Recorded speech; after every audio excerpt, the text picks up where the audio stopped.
আজ আমি যে টিফিন রেসিপি শেয়ার করছি, এই রেসিপি যেমন হেলদি, বানাতেও তেমনি কিন্তু খুব কম সময় লাগে। আর উপকরণগুলি এতই সাধারণ যে সব সময় আমাদের ঘরে অ্যাভেলেবেল থাকে।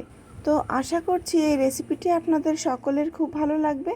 যদি ভালো লেগে থাকে তাহলে প্লিজ একটি লাইক করবেন আর বন্ধুদের সাথে শেয়ার করবেন।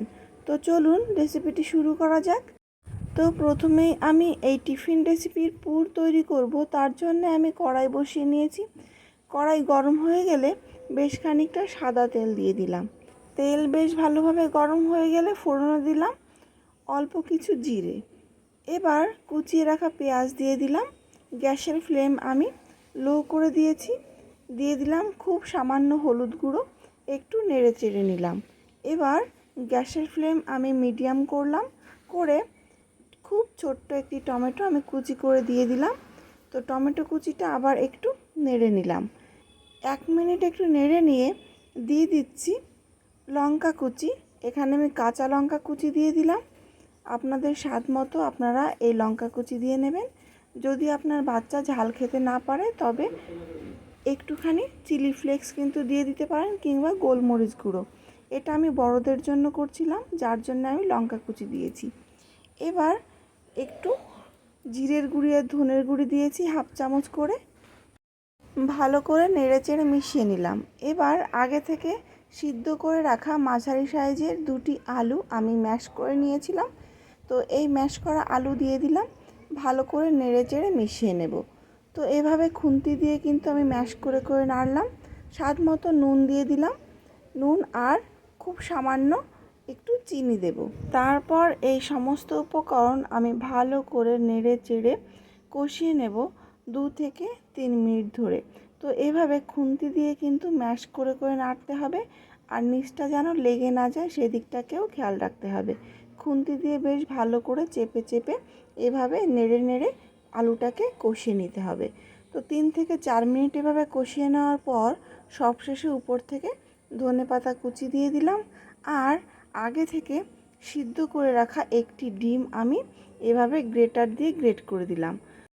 এর জন্য এই টিফিনে কিন্তু পুষ্টিগুণটাও ঠিকঠাক পেল, আবার খেতেও কিন্তু খুব ভালো হবে। তো ছোট থেকে বড় সবাইকেই কিন্তু আমরা এই টিফিন করে দিতে পারি। অফিস কিংবা স্কুল যে কোনো জায়গাতেই কিন্তু আমরা এই টিফিন অনায়াসে করতে পারি।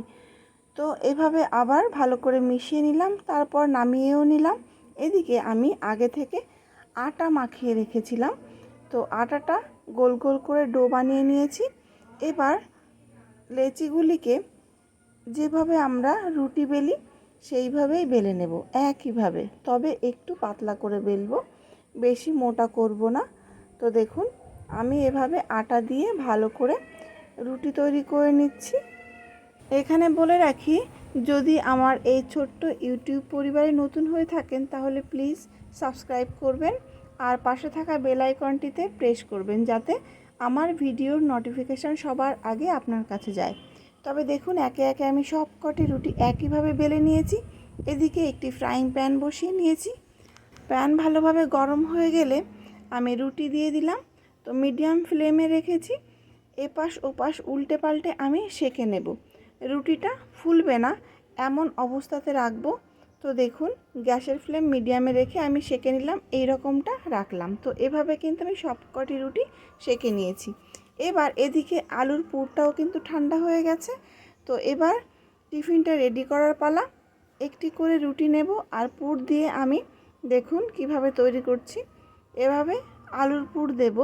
তো এখানে কিন্তু বেশ খানিকটা আলুর পুর দেওয়া যায়, আর এর একটি যদি খাওয়া হয় তাহলে কিন্তু পেট সম্পূর্ণ ভরে যায়। দুটোর বেশি কিন্তু একজন বড়রাও কিন্তু খেতে পারে না। তো দেখুন আমি একটি রেডি করে নিয়েছি, তো আবার আরেকটি রেডি করছি। তো একইভাবে আমি সবকটি রেডি করে নিলাম। তো দেখুন দেখতে কিন্তু বেশ ভালো লাগছে, হাফ মুন মতো দেখতে লাগছে। এভাবে আমি সবকটি রেডি করে নিয়েছি। এবার এগুলিকে আমি সেঁকে নেব। তো ফ্রাইং প্যানে আমি একটু সাদা তেল দিয়ে দিলাম।